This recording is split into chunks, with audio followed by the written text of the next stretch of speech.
सारी दुनिया आपको, आपके जितने भी फॉलोअर हैं सब आपको खान सर बुलाते हैं। अब तो आप बता दीजिए आपका पूरा नाम क्या है खान सर? एक्चुअली क्या है कि एक शिक्षक के लिए खुद के नाम से ज्यादा मायने रखता है कि उसके द्वारा पढ़ाए गए लड़के देश का नाम रोशन करें यहाँ पर, तो वो लक्ष्य मेरे लिए ज्यादा इंपॉर्टेंट है। हमको अपने से नहीं ज्यादा मतलब नहीं। वाह।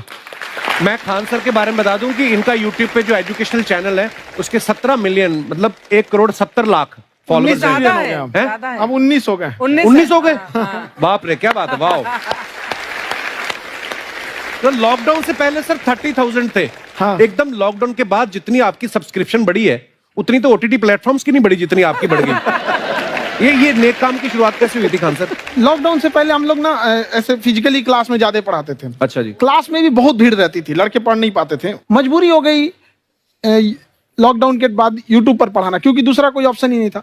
और हमको भी नहीं समझ में आया कि लोगों ने क्यों इतना ज्यादा सब्सक्राइब करते गए, क्योंकि हम तो वैसे ही पढ़ा रहे थे जैसे पहले पढ़ाते थे वहां पे। तो बस ये रहता है कि लड़कों को पढ़ाई से रिलेटेड उसको डाउट ना रह जाए कोई भी, क्योंकि जब हम लोग पढ़ते थे ना तो सबसे पीछे आते थे, हम लोग क्लास के पीछे बैठते थे। हम लोग मान लिए थे कि ये लोग बहुत अच्छे पढ़ने में, हम लोग का तो कुछ नहीं हो सकता है यहाँ पे। और घर वालों को भी लगता था तो जीव ले ला, कैसे भी काम चल जाएगा। बाद में हम लोग को पता चला ना कि टीचर की गड़बड़ी थी, हमारे ऊपर ब्लेम लगा दिया। सर आइए, बहुत बहुत स्वागत है आपका। वाकई एक्चुअली अगर पढ़ाने का तरीका इतना सरल हो, आसान हो, जैसे ना सर मुझे बचपन में ना मुझे हिस्ट्री का पढ़ने का बड़ा मजा आता था। बड़ा होके पता चला कि मेरा हिस्ट्री में तो था इंटरेस्ट, पर मुझे कहानियां पढ़ना अच्छा लगता था जी। आज मुझे थोड़ा लिखने का भी शौक है, एक आध कुछ शायद फ्यूचर में चल के आप वो भी कुछ ऐसा देखें, तो मतलब मुझे शौक है लिखने का। अब जाके समझ में आया कि वो क्यों अच्छा लगता था, उसमें कहानी होती थी।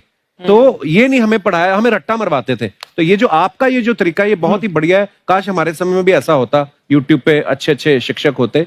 हालांकि हमारे टीचर भी बहुत अच्छे थे, लेकिन इतने डिटेल में खान सर मैंने आपके वीडियोस देखे हैं, मतलब जिस सब्जेक्ट को आप जानते भी ना हो और अगर लेक्चर देखें और सुने तो उसमें इतनी रुचि पैदा हो जाती है। बिकॉज हम सब टीचर्स के द्वारा ही पढ़ाए गए हैं और हमारे अच्छे टीचर्स भी रहे हैं, लेकिन जरूर आप में एक बहुत ही खास बात है कि आप हर सब्जेक्ट को बहुत इंटरेस्टिंग बना देते हैं। और थैंक यू। इसमें क्या है ना, टैलेंट जो है ये टीचर्स को विजुअल ट्रेनिंग कैसे देनी है, जो बताया अभी कपिल जी ने। कहानी, मैं एक छोटा प्रश्न पूछता हूँ, असैसिनेशन की स्पेलिंग किसको मालूम है?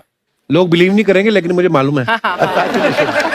असैसिनेशन की स्पेलिंग होती है भाई एस माने गधा, गधे के ऊपर एक और गधा, एक और एस, उसके ऊपर आई मतलब मैं पूरा, और मेरे ऊपर पूरा देश नेशन, आई नेशन।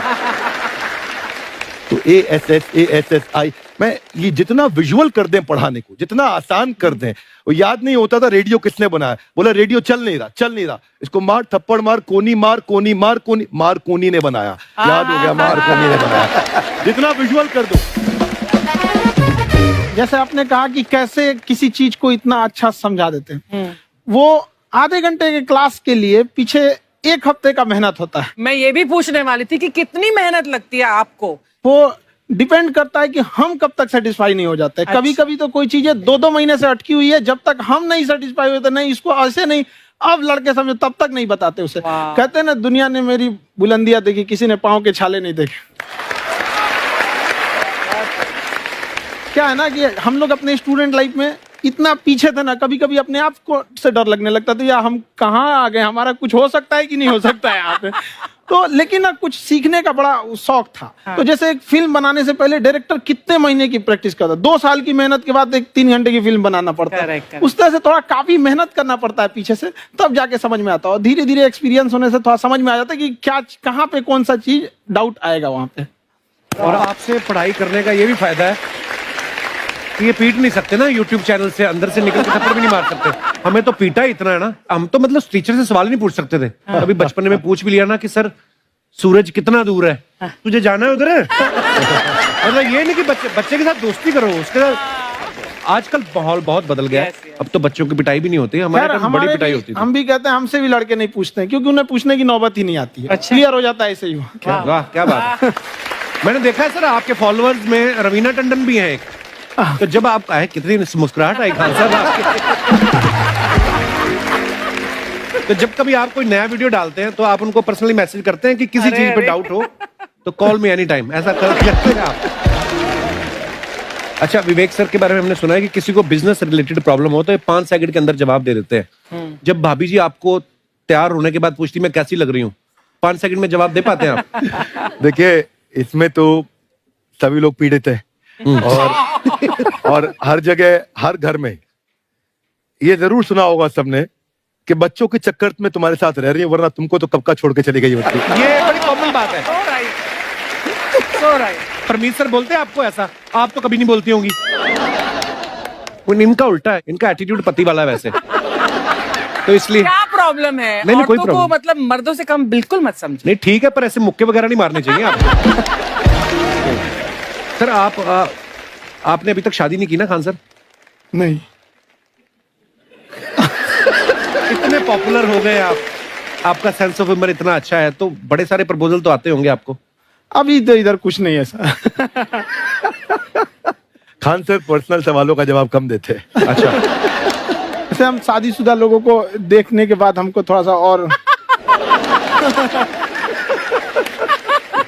अच्छा, कई बार ना इंसान ज्यादा मोटिवेशनल स्पीकर्स को सुन लेना तब भी कंफ्यूज हो जाता है। कोई कहता है बड़े सपने देखो, गाड़ी लो, बैंक बैलेंस बनाओ।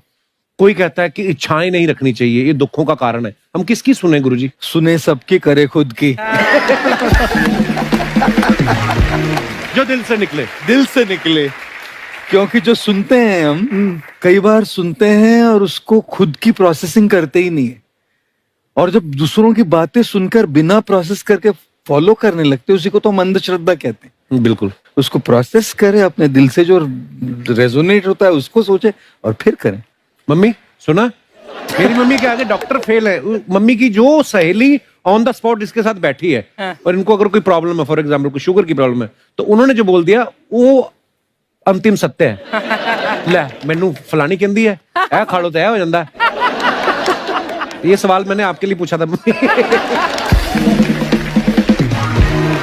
आई wanted to ask Khan sir कि आपका एक एपिसोड था ट्रेन के बारे में, कि ट्रेन में ऐसा क्यों होता है, शुरुआत में ऐसा हुआ था, ये यहाँ पर बोगी के लिए ये कनेक्शन, तो ये सोर्स क्या होते हैं आपके, कहाँ से आपसे ढूंढ सुन के लेंगी, लाते उसके हैं? बाद खुद का चैनल शुरू करेंगी। कुछ चीजें तो ऐसे डायरेक्टली मिल सकती हैं, और नहीं तो वहाँ ऑन द स्पॉट जाके वहाँ पे पूछ लेते, जो वर्कर होते हैं ना, उन लोग को ज्यादा आइडिया रहता है, उन लोग से वो पूछ लेते हैं कि ये कैसे काम करता है, तो ज्यादा कोशिश करते हैं कि हम किसी चीज को खुद से अगर जाने रहेंगे तो ज्यादा अच्छे से डिलीवर कर सकते हैं। तो कई बार वहाँ यार्ड वगैरह में भी चले जाते हैं पता करने के लिए। लेकिन बहुत इंटरेस्टिंग था। हवाई जहाज पर भी बनाइए। आप कहती हैं तो एक उस पर भी बना ही देंगे। बहुत शुक्रिया जी। अच्छा सर, कई बार ना माँ बाप भी, जो मैं ये कहूंगा कि उनकी गलती होती है कि अगर बच्चा आपका 4-5 साल का है, आप शुरू से उसके मन में डालना शुरू कर देते हो कि ये तो इंजीनियर बनेगा। हो सकता है बाप इंजीनियर हो, वो चाहता है कि जरूरी तो नहीं है। अब मेरे पिताजी पुलिस में थे जी, मेरे मामा सब आर्मी में थे, मैं अकेला इस फील्ड में निकला है, मुझे ये चीज अट्रैक्ट करती थी। ये कहाँ तक सही है सर?